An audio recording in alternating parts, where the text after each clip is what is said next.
Hey everyone, welcome to Magnet Brains Hindi medium channel. This is Palak Rakhyani, your English educator. My dear class 10 students, उम्मीद करती हूँ सब बहुत ही तंदुरुस्त होंगे, मज़े में होंगे एंड आज के इस सेशन के लिए तैयार हैं अपनी नोटबुक्स के साथ। नोटबुक्स क्यों? क्योंकि इस पर्टिकुलर वीडियो में वी विल बी डिस्कसिंग हमारी बुक फर्स्ट फ्लाइट की 2 स्टोरीज अबाउट फ्लाइंग का जो पार्ट 1 है हिज फर्स्ट फ्लाइट के एनसीईआरटी सॉल्यूशंस, यानी आपके एनसीईआरटी बुक में इस चैप्टर के फिनिश होने के बाद जो भी सवाल पूछे गए हैं हम उनके जवाब देखेंगे इस वीडियो में, क्योंकि पता है यार एग्जाम में आने क्या है, क्वेश्चन आंसर्स आने हैं।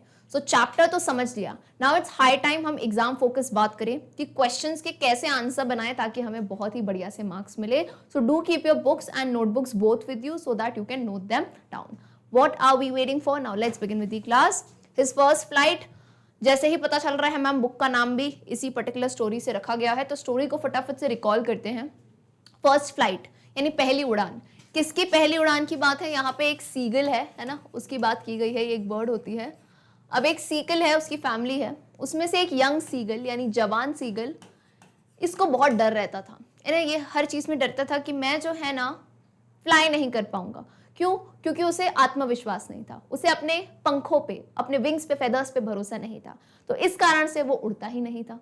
तो पूरी कहानी हमने देखी थी कि कैसे एट लास्ट उसकी फैमिली ने उसे कितना सपोर्ट किया, उसे ताने दिए, उसे ऐसे टॉन्ट किया, बहुत सारी चीज़ें करी। फिर फाइनली उसकी मम्मी की ट्रिक काम आई लास्ट में, क्योंकि एक दिन तक वो पूरा भूखा रहा था। तो भूख की वजह से सबको पता है ना, लाइक हम बहुत लॉन्ग टाइम तक भूखे नहीं रह सकते। सो फॉर दैट उसकी मम्मी ने एक ट्रिक करी कि उन्होंने अपनी चोंच में जो है फिश दबा ली एंड वो गई किसके पास? उस यंग सीगल के पास। लेकिन she was very clever, she was such a bright spark, है ना। उसकी मम्मी एक ब्राइट स्पार्क थी। उन्होंने क्या किया, वो उसके जस्ट पास आके रुक गई।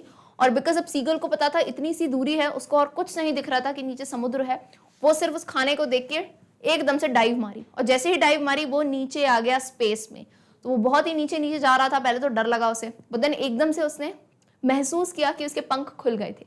तो फाइनली उसके विंग्स खुल गए, उसने उड़ना चालू कर दिया एंड जो भी वो डरता था, फियर था, वो एक भ्रांति थी, एक इल्यूजन था एंड उसने अपने फियर को ओवरकम कर लिया। राइट, उसकी फैमिली ने उसे बहुत प्रेज किया एंड हैप्पीली स्टोरी का एंड हुआ था। ठीक है, तो अब इसी के ऊपर हम क्वेश्चन आंसर्स को देखेंगे। अब एक चीज और है कि एग्जाम में इट डिपेंड्स कि what type of question you are getting, like short answer question होते हैं, लॉन्ग आंसर होते हैं एंड मार्क्स बहुत इंपॉर्टेंट होते हैं कि यार 2 मार्क का क्वेश्चन है भाई, 3 मार्क का है या 5-6 मार्क का है, तो उस हिसाब से आप अपने आंसर की लेंथ को तय करते हैं। तो यहाँ पे अकॉर्डिंगली जैसा सवाल है मैंने आंसर दिए हैं। एग्जाम में आपको थोड़ा कॉमन सेंस यूज करना है कि अगर यही सवाल पूछ दिया लेकिन 1 मार्क में, तो तुमको आंसर को थोड़ा छोटा करके लिखना है, यानी कंसाइज करके, और यही सवाल अगर लॉन्ग आंसर में पूछ दिया तो इसको एलैबोरेट करके लिखना है। ठीक है, चलो question number 1 is thinking about the text में, why was the young seagull afraid to fly? Do you think all young birds are afraid to make their first flight, or are some birds more timid than others? And do you think a human baby also finds it a challenge to take its first step? तो नाम का एक question है, इसी question में बहुत सारे parts पूछे गए हैं। So let me always remind you, मैं आपको हमेशा कहती हूँ कि एक ही सवाल में बेटा अगर बहुत सारे पार्ट हों तो तुम जल्दबाजी में ऐसा नहीं पहला पार्ट देखे आ गए, हर पार्ट में मार्क्स होते हैं। तो या तो तुम चाहो तो पैराग्राफ चेंज कर करके हर पार्ट का जवाब दे सकते हो। ठीक है, तो एक एक करके देखेंगे। पहला part of the question is why was the young seagull afraid to fly? सबसे पहला सवाल, यंग सीगल को डर क्यों था? तो हमने 2-3 कारण अभी जाने। क्या कारण था? एक तो उसको विश्वास नहीं था खुद पे, है ना, उसको आत्मविश्वास नहीं था। उसका मेन रीजन तो ये था, उसको अपने विंग्स पे विश्वास नहीं था, उसे लगा ये शायद खुले ही नहीं तो या उड़ ही नहीं पाए, तो ये इसका मेन डर था। ठीक है, तो इसे हम आंसर में कैसे कोट करेंगे, देखो, the young seagull was afraid to fly because it was his first flight and he feared of falling and hurting himself. तो पहले क्या चीज हुई? पहली बात तो वो डरा इसलिए था क्योंकि ये उसकी पहली उड़ान थी, इससे पहले वो कभी भी नहीं उड़ा था, उसके पेरेंट्स ही उसे कैरी करते थे। And he feared of falling down and hurting himself, तो उसे लगा मैं इतने समुद्र में गिर जाऊंगा, मुझे लग जाएगी, मैं मर तो नहीं जाऊंगा, है ना, इस डर से वो नहीं जो है उड़ पा रहा था। फिर उसने क्या सोचा? ही thought that his wings would not support him while flying. फिर उसे खुद पे ही शक होने लगा, खुद के विंग्स पे शक होने लगा कि यार अगर मैं आसमान में नीचे आ गया और मान लो ये नहीं खुले, तो जैसे नहीं होता है स्काई डाइविंग करते हैं तो पैराशूट नहीं खुले, तो वैसे ही सीगल को डर था कि उसके विंग्स जो है उसका साथ नहीं देंगे शायद। एंड क्या ये बात जो है ना, क्या आपको लगता है कि कोई और जो दूसरी यंग बर्ड्स है, चलो ये तो सीगल की कहानी है, लेकिन चिड़ियाएं जब उड़ती हैं तो बाकी जो यंग बर्ड्स हैं क्या उन्हें भी कहीं डर लगता होगा कि पहली उड़ान भरने में? तो यहां मैंने लिखा है yes it is natural that doing something for the first time is a bit challenging and fearful. अगर आपने लॉन्ग वॉक टू फ्रीडम मेरे साथ पढ़ा होगा नेल्सन मंडेला जी के चैप्टर में, उन्होंने कहा था करेज। करेज यानी क्या होता है? साहस। साहस का मतलब ये नहीं है कि आप निडर हो। बहुत ही प्यारी बात उन्होंने कही थी, courage doesn't mean that you are fearless. डर सबको लगता है, ऐसा नहीं है कि जो जवान है, जो सोल्जर, उन्हें डर नहीं लगता, लेकिन करेज उसे कहा जाता है, करेजियस इंसान वो है जो अपने फियर को ओवरकम करे, यानी जो डर है उससे पार लग जाए, वो होता है साहस। तो यहाँ पे मैं ये कहूंगी कि ऐसा नहीं है कि बाकी बर्ड्स डरते नहीं होंगे, डर तो उन्हें भी लगता होगा, लेकिन उनमें इतना जज्बा है ना, इतना विश्वास है खुद पे कि वो उस डर को काबू पा सकते हैं, डर को अपने ऊपर हावी नहीं होने दे सकते। So yes it is natural that doing something for the first time is a bit challenging and fearful. हमें भी जीवन में कोई पहली बार कोई चीज करने जाते हैं तो हल्का सा डर, हल्का सा चैलेंज तो लगता है ना, कि यार पहले कभी ये चीज हमने ट्राई नहीं करी है ना, या फिर हमने ये तरीका नहीं देखा पढ़ने का, या सब्जेक्ट ट्राई नहीं किया, या साइकिल चला रहे हो, गाड़ी सीख रहे हो, तो थोड़ा चैलेंजिंग लगता है, डर तो आता ही है, लेकिन हम खुद में जज्बा रखते हैं ना कि नहीं यार हो जाएगा, राइट। फिर अगला सवाल था कि do you think a human baby also finds it a challenge to take it first step? तो आपको क्या लगता है, एक इंसान का बच्चा है ना, छोटे से बच्चे होते हैं, बेबीज होते हैं, तो जब वो अपनी पहली वॉक सीखता है, चलना सीखता है, पैरों पे खड़े होना सीखता है, तो क्या तब भी उसे डर लगता है पहला स्टेप लेने में? तो जाहिर सी बात है यार, मैंने कहा नेचुरल है, सबके लिए नेचुरल है, बच्चों को भी डर लगता है। आपने देखा होगा बच्चे ऐसा नहीं एकदम से खड़े होके वो भी डरते हैं, गिर जाते हैं तो हल्का सा रोते हैं, कुछ कुछ बच्चे तो हिचकिचाते हैं, कुछ बहुत देर से चलना सीखते हैं, तो सबके अंदर कहीं ना कहीं एक डर बैठा रहता है, लेकिन उसे बस ओवरकम करना चाहिए।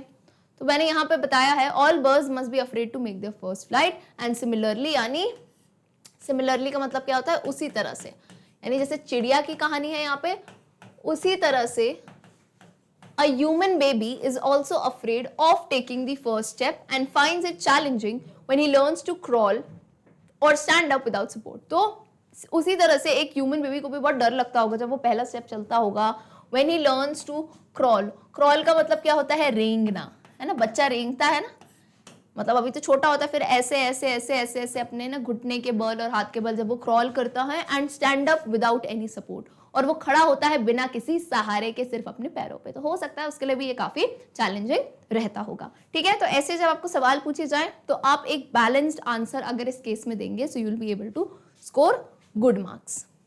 आ जाए अगले सवाल पे, चलिए। सेकेंड थिंग, मैं बहुत साइड रहती हूँ, तो आप चाहो तो आप स्क्रीनशॉट तब ले सकते हो, ठीक है।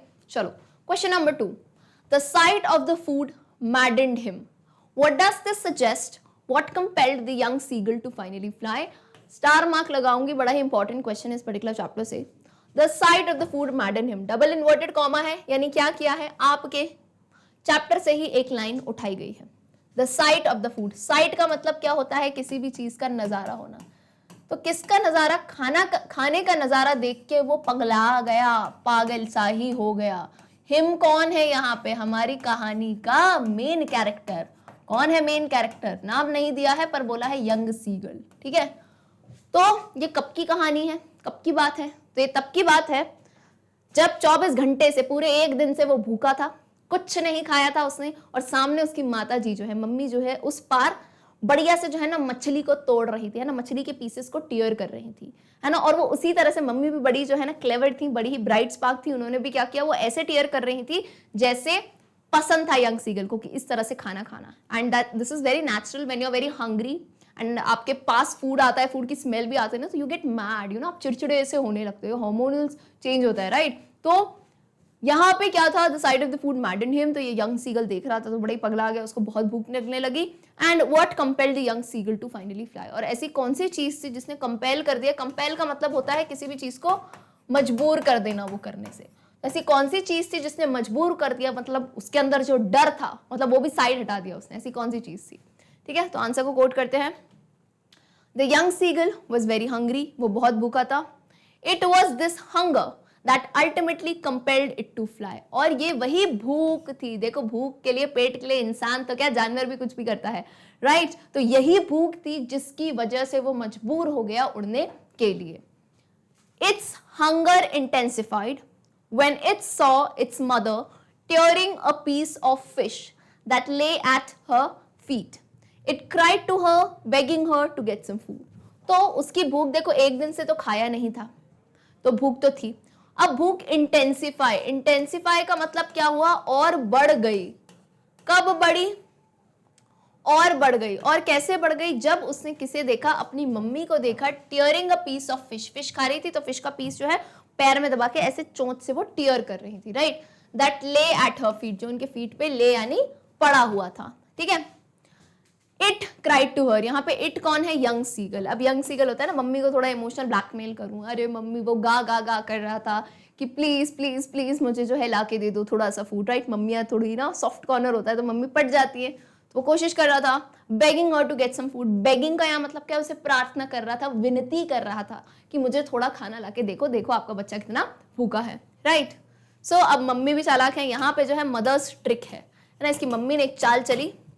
When its mother came towards it with food in her beak, it screamed with joy and anticipation. तो हुआ क्या, जब उसकी मम्मी उसके पास आई फूड के साथ चोंच दबा के, तो खुश हो गया, चलो भाई मम्मी मान गई, मम्मी मान गई, मम्मी आ रही हैं, ठीक है। वो बहुत ही ज्यादा खुशी से, एंटिसिपेशन यानी उत्सुकता से बिल्कुल चिल्लाने लगा, यू नो। एंड वो क्या कर रहा था, जैसे हम खुश होते हैं तो हम ऐसे पैर टैप करते हैं ना, तो ऐसे ऐसे ऐसे करने लगा, अरे वाह मम्मी आ रही है, मम्मी आ रही है, ठीक है। बट अब मम्मी की ट्रिक क्या थी, however she stopped midway. Midway का मतलब होता है बीच रास्ते में, है ना। तो हुआ क्या, मम्मी जी ने चाल चली, मम्मी जी बीच रास्ते में ही रुक गई, यानी वो यंग सीगल यहाँ था और मम्मी की चोंच यहाँ थी, बिल्कुल उसके पास आके वो एकदम से जो है रुक गई। फिर क्या हुआ, it wondered why she did not come nearer. तो इट यानी यंग जो सीगल है, वो वंडर यानी वो आश्चर्य करने लगा। क्या आश्चर्य करने लगा कि यार मम्मी मेरे पास आई क्यों नहीं, है ना, और पास क्यों नहीं आई। Not being able to resist hunger any longer, it dived at the food in its mother's beak. और अब बोला यानी अब मुझसे नहीं हो रहा। रेजिस्ट का मतलब क्या होता है, सहन। तो कहता है और भूख सहन नहीं हो रही, उसको कुछ नहीं दिखा कि नीचे समुद्र है, वो क्या करा, उसे छलांग मार के जो है उस फूड पे डाइव किया। डाइव किया यानी एकदम छलांग मार दी, है ना, at the food in its mother's beak. And at that moment his hunger overpowered his fear of the great expanse of sea beneath the cliff. तो हुआ क्या, उस क्षण his hunger, उसकी भूख ने overpower कर दिया, यानी किसको, किसके ऊपर आ गई, किस पे हावी हो गई। overpower मतलब होता है हावी हो जाना। तो उसकी भूख किस पे हावी हो गई, उसके उस डर से कि ये इतना बड़ा, एक्सपेंस का मतलब क्या होता है, इतना विशाल समुद्र है। समुद्र कैसा होता है, चारों ओर पानी पानी, तो उसको ये डर था मैं उड़ूंगा तो इसमें नहीं गिर जाऊंगा। तो उस डर के ऊपर हावी कौन हो गया, भूख हावी हो गई, है ना। उसको कोई फर्क नहीं पड़ा था कि उसकी क्लिफ जिस शिला पे वो खड़ा था क्या समुद्र है, ना, सिर्फ खाना दिखा और वो कूद पड़ा। And finally this plunge was followed by the natural reaction of its body, that is to fly. तो यानी फाइनली उसका ये जो प्लंज था, प्लंज का मतलब होता है, चैप्टर में बताया था, छलांग, ठीक है। और ये जो उसने छलांग मारी, इट वॉज फॉलोड बाय मतलब क्या हुआ, उसके बाद क्या हुआ, फॉलोड बाय यानी उसके बाद क्या हुआ, एक नेचुरल रिएक्शन। इसे बायोलॉजी में रिफ्लेक्स एक्शन भी कहते हैं। जैसे आपको अगर कुछ गर्म छुआ तो आप एकदम हाथ हटा देते हो ना, जैसे अगर ये बोर्ड गर्म है, मैंने हाथ किया, अरे हटा दिया, तो ये क्या था, रिफ्लेक्स एक्शन। तो सिमिलरली ये जैसे ही नीचे कूदा, छलांग तो मार ली, तो एक नेचुरल रिएक्शन उसकी बॉडी से निकल के आया, क्योंकि वो चिड़िया है, तो चिड़िया का नेचुरल रिएक्शन क्या होगा, उड़ना। तो followed by the natural reaction of its body, इसका मतलब क्या होता है, ये अभी भी सीख लो। I डॉट E डॉट का मतलब होता है दैट इज, ओके। ये बहुत बार इंग्लिश में यूज किया जाता है। जिन बच्चों को नहीं आता है प्लीज वो कृपया करके नोट डाउन करें अपने आंसर में। अगर आप इन्हें यूज करेंगे तो आपके आंसर बहुत अट्रैक्टिव दिखेंगे। सो फिर से पढ़ती हूँ last line. Finally this plunge was followed by the natural reaction of its body, that is to fly. तो फाइनली इस छलांग के बाद क्या हुआ, उसकी बॉडी का नेचुरल रिएक्शन निकला, दैट इज जो कि क्या है, उड़ना, उड़ान, ठीक है। तो इसी तरह से उस यंग सीगल ने भरी अपनी पहली उड़ान। तो देखो आपने चैप्टर तो पढ़ा था पूरा, कैसे मैंने सिर्फ ये कुछ 2 से 3 पैराग्राफ्स में, है ना, हार्डली हमने पूरे चैप्टर को सम अप कर दिया, है ना। तो सम अप करने के लिए आपको थोड़ा और अपनी वोकैबुलरी इंप्रूव करनी होगी, तभी ये सॉल्यूशंस बताती हूँ कि how you can code the answers. देखो पूरी बात भी हमने बता दी, बहुत ज्यादा लेंथी भी नहीं किया, बहुत ज्यादा शॉर्ट भी नहीं किया, है ना। With perfect words we have completed this answer. Alright, चलिए अगला सवाल आते हैं क्वेश्चन नंबर 3 पे। The question says they were beckoning to him, calling shrilly. Why did the seagull's father and mother threaten him and cajole him to fly? अब यहाँ पे सवाल अगेन आपको दिख रहा है, डबल इन्वर्टेड कॉमास है, यानी चैप्टर की लाइन है। दे were beckoning to him, beckoning का मतलब होता है बेसिकली किसी को इशारा करना, लाइक इशारा कैसे होता है कि आंख मारना, छेड़ना, या फिर अरे यार तू तो नहीं कर पा रहा, ऐसे ऐसे करते हैं ना, अरे अरे अरे अरे ऐसे, मतलब इशारे करते हैं, राइट। तो दे were beckoning to him, calling shrilly, shrilly यानी क्या, और तीखी आवाज में से ताने करते, ए ओ हेलो, जैसे अपन करते हैं ना, अबे ओ ए क्या कर रहे हो, है ना, ऐसे करके। तो दे कौन है यहाँ पे, दे कौन है, दे है फैमिली वाले, उसके पापा मम्मी और उसके भाई बहन। किसे, यंग सीगल को ऐसे इशारे कर रहे थे, उसका मजाक उड़ा रहे थे, तीखी आवाज में बुला रहे थे। तो ये सब उनका पर्पस क्यों था कि भाई तुम उड़ जाओ। वो चाहते थे, उनके इंटेंशंस पे और तो वो भला चाहते थे कि शायद ताने वाने सुन के फाइनली वो उड़ने लगे, राइट। तो उसके सारे फैमिली मेंबर्स मिलकर उसे बेकन या फिर श्रीली आवाज में बुला रहे थे। तो सवाल है, why did the seagull's father and mother threaten him and cajole him to fly? तो सीगल के पापा और मम्मी ने उसे धमकी क्यों दी और उसको क्यों मजबूर कर दिया उड़ने के लिए। So Seagull's parents had tried everything, but he was reluctant to fly due to fear of falling down. तो हुआ क्या, अब सीगल्स के बारे में देखो, आपने जब सब कुछ कोशिश कर ली होती है ना। अच्छा, ट्राइड वर्ड में पास्ट टेंस बताती जाऊंगी। TRY ट्राई का पास्ट टेंस होता है TRIED, ट्राइड, है ना। कुछ स्टूडेंट्स ऐसे लिख देते हैं, ये गलत होता है, ठीक है, याद रखो। ट्राइड TRY ट्राई का पास्ट टेंस है TRID, ट्राइड। चलो, तो उन्होंने सारी कोशिशें कर ली थी, but he was reluctant to fly. Reluctant का मतलब क्या हो रहा था, वो पीछे हट रहा था उड़ने से, उससे उड़ते ही नहीं बन रहा था, राइट। वो बिल्कुल ही जो है कोशिश ही नहीं करना चाह रहा था, right. So he was reluctant to fly due to the fear of falling down. किस डर से, कि भाई मैं गिर जाऊंगा। तो वो बिल्कुल ही घबरा रहा था, वो आगे नहीं बढ़ रहा था, हिचकिचा रहा था, कह सकते हैं, right. He looked at his brothers and sisters but would not make any efforts. और वो अपने इवन भाइयों और बहनों को देख रहा था जिनके विंग्स उससे भी छोटे थे, लेकिन फिर भी वो कोई एफर्ट अपनी तरफ से कोशिश नहीं कर रहा था कि यार जैसे ये उड़ रहे हैं तो मैं भी उड़ सकता हूँ। कोई एफर्ट नहीं, मतलब पूरा डर छा गया था उसके ऊपर। तो अब बेचारे पेरेंट्स के बाद और कोई तो चारा बचा नहीं। तभी उन्होंने क्या किया, that's why the whole family had left him alone and threatened and cajoled him to come, but every effort went in vain. तो इसी वजह से उनकी पूरी फैमिली मेंबर्स ने ऐसा डिसाइड किया कि हम जो ऐसे अकेला छोड़ देते हैं, होता है ना थोड़ी देर अकेला छोड़ दो तो आ जाएगा, शायद अब कोशिश करेगा, है ना। and threatened and cajoled him, threatened and cajoled him यानी उसको डराया, उसको धमकाया, उसको ना ताने वाने दिए, ताने दे रहे थे उसको, बार बार कह रहे थे अरे आजा आजा, मजाक उड़ा रहे थे, उसकी खिल्ली उड़ा रहे थे, है ना। पर जितने भी एफर्ट वो करें, every effort went in when. VAIN when word का मतलब होता है व्यर्थ होना, है ना। तो उनका हर एफर्ट जो है व्यर्थ होता जा रहा था, किसी भी चीज से जो है सीगल नहीं मान रहा था उड़ने के लिए, ठीक है। चलो क्वेश्चन नंबर 4 पे आते हैं। Have you ever had a similar experience where your parents encouraged you to do something that you were too scared to try? Discuss this in pairs or groups. Now this answer is like a homework for you मेरी तरफ से, ठीक है। और जो जो homework करेगा वो मुझे बताएगा कमेंट सेक्शन में that ma'am I have done the homework। और अगर आप चाहो तो आप कुछ चंद लाइनों में अपना एक्सपीरियंस भी मुझे कमेंट में शेयर कर सकते हो। अच्छा, इसका आंसर मैंने दिया है, लेकिन आंसर मैंने दिया है अपने हिसाब से, क्योंकि मैं अपना एक्सपीरियंस बताऊंगी। तो मेरा एक्सपीरियंस मत छाप के आना, है ना। आप लोग अपना एक्सपीरियंस उसमें पुट कर सकते हो। क्या पूछा है कि क्या आपका भी कोई ऐसा एक्सपीरियंस, यानी कोई ऐसा अनुभव रहा है जहां पे आपके पापा मम्मी ने इसी तरह से जैसे सीगल को किया था ना, तो आपको इनकरेज यानी प्रोत्साहित किया हो जीवन में कुछ करने के लिए। होता है ना यार, हम सब में अंदर एक डर होता है, तो कुछ ना कुछ से तो हम भी डरते होंगे करने को। तो आपके पेरेंट्स ने आपको उत्साह किया, क्या हुआ था? तो यहाँ मैंने अपनी बात बताई है, ठीक है। सुन लो पलक मैम की कहानी यहाँ पे।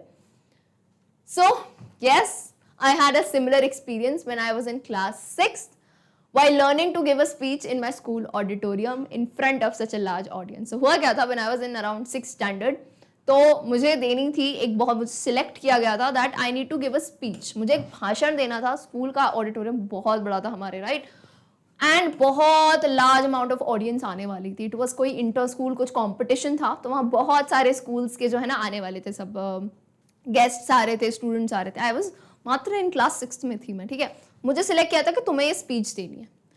Now I was so scared that I won't be able to speak, my words might stammer and people will laugh. तो यार अब लोग आज पलक मैम को देख रहे हैं, पलक मैम हमारे सामने इतना बोल रही हैं, इतनी इंग्लिश में बातें कर रही हैं, बट देन डर तो मेरे अंदर भी था. और ऐसे यूजुअली होता है, इंसान जिस काम में बहुत आगे बढ़ जाता है ना, उससे पहले वो डरता ही है.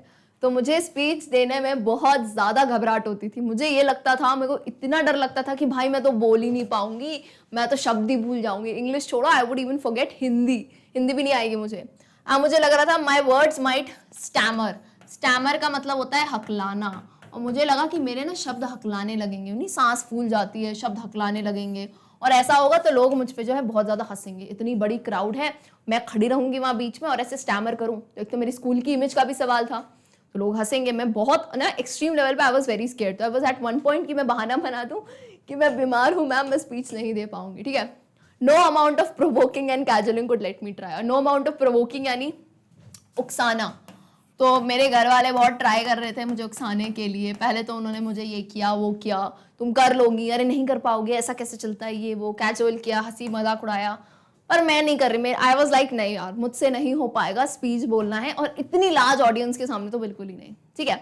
बट है ना, my mother encourage me to overcome the fear and help me as she had immense faith in me. लेकिन होता है ना, सबकी लाइफ में सबके अपने अपने हीरोज होते हैं. तो मेरी लाइफ में मेरी मदर ने बहुत सपोर्ट किया था मुझे. उन्होंने मुझे इतना हाई लेवल पे इनकरेज कर दिया था ना उस टाइम पे, and she used to do it since childhood, right. तो उन्होंने मुझे इतना इनकरेज किया कि वो जो डर था ना, वो निकाल दिया, बिल्कुल उखाड़ के फेंक दिया. And she helped me. उन्होंने क्यों मदद की यार, देखो, क्योंकि उन्हें इमेंस का मतलब होता है बहुत या अत्यधिक. उन्हें बहुत ज़्यादा भरोसा था मुझ पर, बिकॉज यार आपके पेरेंट्स आपके टैलेंट्स को, अपनी वीकनेस को समझते हैं. तो उन्हें इतना भरोसा था कि you have the talent, your voice is good, your pronunciation is good, and तुम्हें वो बोलती थी तुम्हें टैलेंट है भाई, तुम सामने खड़े होकर लोगों को बोल सकते हो, समझा सकते हो, ठीक है. उनको फेथ था, मुझे बिल्कुल नहीं था ना. मुझे तो इवन अपनी आवाज़ भी पसंद नहीं आती थी, राइट. तो यहाँ पे मेरी मदर ने इनकरेज किया मुझे, एंड उन्होंने थोड़े बहुत, मैंने यहाँ तरीका बताया कि उन्होंने क्या किया था उस वक्त. She first asked me to understand the topic. उन्होंने कहा रटने मत जाओ कि तुमको भाषण दिया, तुम भाषण रट रही हो, है ना, ऐसे मत करो. उन्होंने कहा कि तुम पहले टॉपिक समझो, तुमको जिस टॉपिक पे बात करनी है, जैसे वेलकम करना है, पहले तुम समझो, है ना. तुम समझो कि जैसे तुम्हारे घर में गेस्ट आ रहे हैं, वो ऑडियंस तुम्हारे ही गेस्ट हैं, तुमने कैसे वेलकम करोगी. And then learn the speech line by line. और पूरा याद करने से अच्छा समझो और एक एक लाइन करके जो है तुम उसको थोड़ा थोड़ा धीरे से याद करो. And moreover, she herself became the audience and made me rehearse a lot of times. वो खुद बार बार ऑडियंस बन जाती थी, मेरे भाई को, है ना, घर वालों को, पापा को बिठा देती थी कि सुनो इसकी स्पीच, है ना, ताकि लोग होंगे तो प्रैक्टिस हो जाएगी. बार बार इन फ्रंट ऑफ मिरर. हाँ, इंग्लिश सीखने के और कोई भी लैंग्वेज का एक्चुअली सीखने का एक और तरीका है, आपको अब मिरर के सामने बातें किया करो ना, मिरर के सामने खड़े होके talk to yourself like that. बहुत सारी चीज़ें मैंने करी. So thus, I overcame my fear of speaking and achieved a number of awards in various speech competitions. और ऐसे ही मैंने अपने बोलने के डर को जो है ओवरकम किया, और आज आप देख रहे हो मैं आपके सामने खड़ी हूँ. एंड ऑल्सो मुझे बहुत सारे स्पीच कॉम्पिटिशन्स में, एक्सटेम्परीज में, इवन स्टेट लेवल के जो है अवार्ड्स मिले थे. तो राइट, ये क्यों बताया है मैंने भाई, देखो क्यों, क्योंकि अपना एक्सपीरियंस शेयर करना था. तो आपकी लाइफ में भी जो एक्सपीरियंस हो, आप ऐसे इसको पुटअप कर सकते हो, ठीक है. बहुत ज़्यादा भी इलाबरेट खींच मत देना बात को, और बहुत शॉर्ट भी नहीं, एक नॉर्मल अमाउंट में, ये बताने के लिए कि आपको वो डर था और आपके किस फैमिली मेंबर ने उस डर को ओवरकम करने में आपकी मदद की, ठीक है. चलो, हो गई पलक मैम की कहानी. अब आते हैं अगले सवाल पे, क्वेश्चन नंबर 5 पे. In the case of a bird flying, it seems a natural act and a foregone conclusion that it should succeed. In the examples you have given in answer to the previous question, was your success guaranteed or was it important for you to try regardless of a possibility or a failure? बहुत लंबा question है, डरो मत.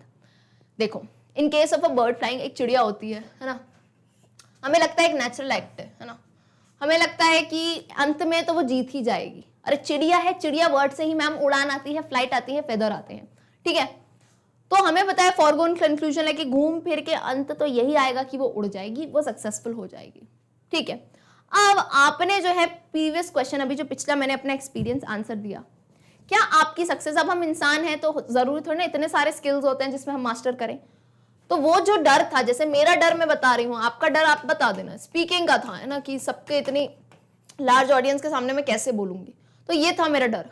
तो क्या आपका जो भी डर होगा XYZ, आप लोग का डर होगा, किसी को जैसे बताऊं साइकिल चलाने में डर लगता है, पहली बार गाड़ी चलाने में डर लगा होगा, बहुत सारी चीजें हैं, पहले नया स्कूल जाना है उस दिन डर लगा होगा, XYZ बहुत सारे डर होते हैं, एग्जाम देने में डर लगा होगा पहला, एवरीथिंग राइट। तो आपका जो भी डर था, क्या उसमें आपकी सक्सेस, सफलता गारंटीड थी? यानी आपको पता था कि सफलता ही मिलनी है, या फिर आपके लिए ये ज्यादा जरूरी था कि आपको कोशिश करनी है regardless of a possibility of failure? यानी इसके बावजूद आपको ये नहीं ध्यान था, आप क्या इस मकसद से कर रहे थे कि मुझे सक्सेस ही होना है, या फिर ये मकसद था कि यार मैं कोशिश तो करूंगी भले ही मैं फेल हो जाऊं? क्या ये ऐसी चीज थी? तो मतलब क्लियरली बताऊं, जब मैं स्पीच देने गई थी ना, मैंने एक बार भी ऑनेस्टली ये नहीं सोचा था कि मैं सक्सेस होंगी, पर मुझे ये था भाई ट्राई तो करना है। आई वाज लाइक इस बार नहीं हुआ चलो कोई बात नहीं, पर ट्राई तो मैं करके रहूंगी, क्योंकि इतना जब कॉन्फिडेंस मेरे अंदर जगाया है एंड इतनी सारी ऑडियंस है, कौन सा कुछ मैं बिगाड़ूंगी तो याद रखेगी 10 सालों तक, ठीक है 2-3 दिन याद रहेगा, सबको सब भूल जाएंगे। इसलिए कोशिश करना इंसान का काम है, कोशिश करते रहना है हमें, है ना, फल की चिंता नहीं करनी है कि भाई अच्छा ही होगा बुरा ही होगा, right, you need to try. So clearly आपका भी जो डर था आप उसके हिसाब से आंसर दे सकते हो। we face some problems in the initial stage while learning a new skill। तो यहाँ पे जाहिर सी बात है, इनिशियल स्टेज यानी शुरुआती दौर में कभी भी हम कोई नया स्किल यानी साइकिलिंग करना हो गया, रनिंग, डांसिंग, बोलना, बहुत सारी चीजें होती है, तो कुछ भी नया सीखते हैं उसमें इनिशियल स्टेज में कुछ ना कुछ दिक्कतें तो आती हैं, right. Now due to the fear of failure we hesitate to perform a task और डू समथिंग न्यू। एंड ये सबसे ज़्यादा मैंने आज ऑब्जर्व किया है कि इवन आप क्लास 10th में हो तो आपके लिए सुनना बहुत ज़रूरी है कि 11th में जाके आप ये सोचते हो ना इस पॉइंट पे, आज ये सब्जेक्ट ले लिया फिर ये हो गया, इंजीनियर बनना है, ये नहीं बने तो ये हो जाएगा। अरे भाई रुको ज़रा, सब्र करो, थम जाओ। अब तुमने PCM ले भी लिया, नहीं भी बने इंजीनियर तो ठीक है ना, कोई बात नहीं, आपके लिए कुछ और लिखा होगा। देखो इतने सारे, आपको पता है करोड़ों लोग हैं दुनिया में, फिर भी हम वही सोचते हैं कि यही ट्रेन से हमारी गाड़ी चलेगी, कुछ और लिखा होता है। Even when I was taking a subject, मैंने सब्जेक्ट कुछ और लिया था, मैंने कुछ और बनने का सोचा था, राइट, लेकिन कहीं ना कहीं उस चीज में मुझे वैसी सक्सेस नहीं मिली, तो क्या आज मैं दुखी होकर बैठ गई? नहीं, बिकॉज आई न्यू कहीं ना कहीं I was made for something else, for you guys, isn't it. तो वही है कि फेलियर के डर से हम हेजिटेट करते हैं, हेजिटेट मतलब हम घबराते हैं कुछ भी आगे करने से, है ना, कुछ भी नया चालू करने से, to perform a task, to do something new, right. जैसे कुछ लोग गाड़ी चलाने, मैंने अभी तक देखे इतने बड़े हो गए लेकिन गाड़ी चलाने में उनको बहुत डर लगता है कि नहीं एक बार बहुत खतरनाक एक्सीडेंट हो गया था तो अब हम गाड़ी नहीं चलाएंगे। तो डर से नहीं होता है, आप ठीक है आपकी गलती हुई है, आप उसको सुधारो, right. So in case of the seagull his parents cajoled him to fly. तो सीगल के केस में उसके मम्मी पापा ने उसको कैजुअल किया, उसको जो है उकसाया, उसको जो है उसको इनकरेज किया उड़ान के लिए। And in the example I have given in the answer of previous question, I was cajoled by my mother to learn to give a speech। तो पिछली जो अभी मैंने क्वेश्चन की बात की, तो तब मैंने किससे सीखा था? मैंने सीखा था अपनी मम्मी से, है ना, कि भाई कैसे जो है एक स्पीच देनी चाहिए, right. So at that stage, I was to learn to speak in front of such a large audience. It was important for me to overcome my fear। तो उस point of time पे मैंने ये नहीं सोचा मैं सक्सेसफुल हूँ नहीं हूँ, बस मुझे फियर ओवरकम करना था। यार यहाँ सामने एक इंसान हो, 1000 हो, 1 लाख हो, I will be able to give my speech very nicely, मैं अपने थॉट्स को अच्छे से वहाँ प्रेजेंट कर सकती हूँ। So yes, my success was guaranteed because if someone is determined to do something then success is assured. तो यहाँ मैंने सक्सेस इज गारंटीड इसलिए कहा, सक्सेस का मतलब ये नहीं है कि मैं उसमें जीत गई, सक्सेस का मतलब है फियर ओवरकम करना। ऐसा नहीं कि उसमें आके मेरे लिए बहुत ज्यादा तालियां बजी, ये वो नहीं। मेन सक्सेस क्या होती है? फियर को ओवरकम करना। क्यों? क्योंकि अगर कोई डिटरमाइंड हो, डिटरमाइंड का मतलब क्या होता है? आपका अगर निश्चय बिल्कुल ही स्ट्रांग हो, आप डिटरमाइंड हो कुछ करने के लिए, then success is assured. And moreover as said, practice makes a man perfect. ये तो बहुत ही इंपॉर्टेंट लाइन है जो कि मैंने बचपन से सीखी अपनी मम्मी से। क्या? Practice makes a man perfect. किसी भी चीज में आपको नहीं आ रहा है, प्रैक्टिस करते जाओ, प्रैक्टिस करते करते करते करते there will be a time when you will be perfect in that thing, right. Same goes for English subject. English में जो घबराते हैं कि मैम कैसे सीख पाएंगे, गो अहेड, डू प्रैक्टिस। एक टाइम ऐसा आएगा जब आप जो है बहुत ही फर्राटेदार और बहुत ही बढ़िया सी इंग्लिश बोल पाएंगे एंड समझ पाएंगे। क्लियर है? चलिए my dear students, so with this we end the NCERT solutions. Hopefully आपको इस सेशन में बहुत मजा आया होगा, क्योंकि इस सेशन में हमने इंटरेस्टिंग बातें की हैं और पलक मैम के जो है एक्सपीरियंसेस भी देखे हैं। तो आपका क्या एक्सपीरियंस था, याद है ना, वो आपको बताना है मुझे छोटी सी ही लाइनों में इन दी कमेंट सेक्शन। आपका एक्सपीरियंस है, आपका क्या डर था बचपन में, ऑलराइट, वो कमेंट्स में देखूंगी। एंड वीडियो को जितना ज्यादा हो सके अपने क्लास 10th के फ्रेंड्स के साथ शेयर करो। क्योंकि मैग्नेट ब्रेन्स हिंदी मीडियम देता है आपको बिल्कुल ही फ्री एजुकेशन, यानी इस पूरे कोर्स के लिए, ये जितने भी कोर्सेज हैं, किसी के लिए भी आपको कोई भी टाइप का चार्ज पे करने की ज़रूरत नहीं है। तो मिलते हैं हम हमारे अगले सेशन में, तब तक के लिए गुड बाय।